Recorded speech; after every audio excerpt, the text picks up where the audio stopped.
So, what do you think about the Republic of Texas effort where they believe that Texans never voted properly to enter the Union, so they reverted to an independent country? Sandy, that's a great question.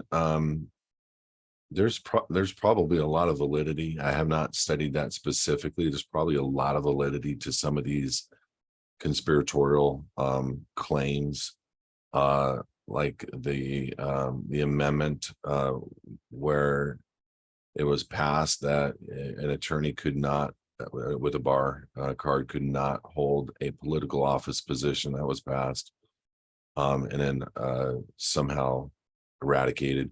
The 14th Amendment was not properly passed. That's straight up knowledge, but it was the First Amendment for the corporation. And how they get around these things is because the people sat down in 1861, and then in 1871, the corporation stood up. Corporation always existed, but the corporation was there to restrain the federal government from the people's God-given unalienable rights, and to make sure that they were upheld. But when people become United States corporate citizens, they don't any longer have access to the Bill of Rights protections. So to answer your question specifically, there's probably a lot of validity to it. But at the same time, that perception that they are a party to this country, I don't think the United States corporation, being that they have not kowtowed to the Republic did stand up at large. The entire Republic for the United States of America stood up at large, is re-inhabited. And the response from the federal government was to put the Republic for the United States of America on the domestic terrorist watch list as the #1 in domestic terrorism, even though there was never a single incident of hatred, violence, or anything. And they started putting all the sovereign citizen group of people underneath the Republic and made the Republic the leader. And then they went to local law enforcement throughout the country, training them that the Republic for the United States is evil. And there were a bunch of federal law enforcement haters, and we want to kill them. And all of that is a lie. We actually quite are much like the Texans. We love this nation more than anything. Texas, as far as I am concerned, and the people of the Republic of Texas, they don't have to, but we were first in line, first in time.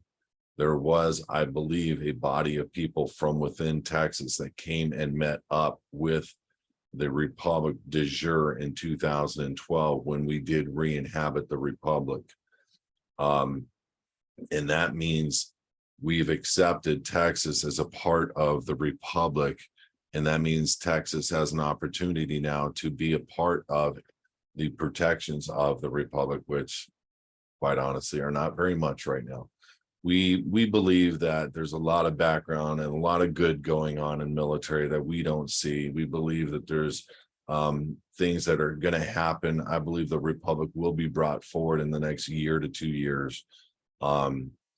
And I've been pretty right about a lot of things. There's really not a whole lot of other choices. When the UN lands on our soil and tries to indicate that they want a new world order, because some leader that came out of the sky from a holographic image, much like Jesus, is it now able to perform miracles? I think we're going to be saying no, and we're going to be fighting for the freedom of our nation, and we're going to be fighting back against this tyranny for the first time. I think when people understand what Christianity truly is and understand how we need to be standing up against tyranny, and we need to be standing up against godless acts of violence against innocents. And that's really what they're doing. You know, everything that they want to project onto the people is what they are themselves right now. And like I did, and I know this is an extended answer, but the element of the people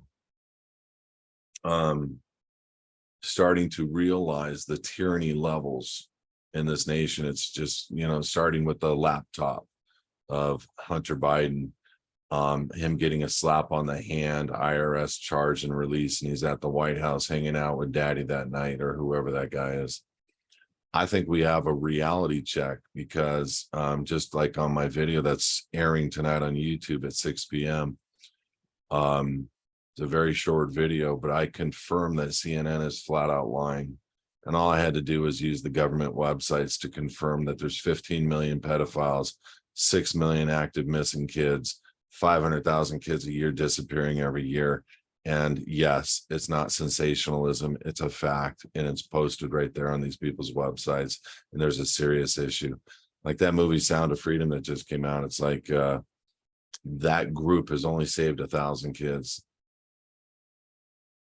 That's 5,999,900.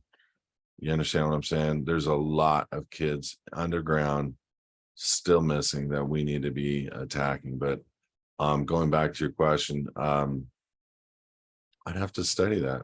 But I do know the 14th Amendment was adopted by the corporation, not by the people.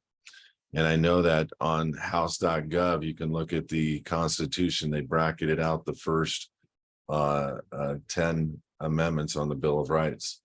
And it's very interesting. There's only like 1 or 2 pages and they keep switching it. I basically got a screenshot and PDF'd it and pulled it down, and I was blown away. I'm like, why are the first of 10 amendments bracketed? Well, there's that theory of 2 constitutions, one for the corporation and one for the de jure original people. And there's somewhat some truth to that, but the reality is it's only truth in that they're the same, except the corporation adopted at a period in time and started its own amendments for itself and then bracketed out the ones for the people. So they do everything right there out in the open and show you what their intent is. And if you don't understand these things in law, or you don't understand what brackets mean, it's kind of hard to see through to their devious ways.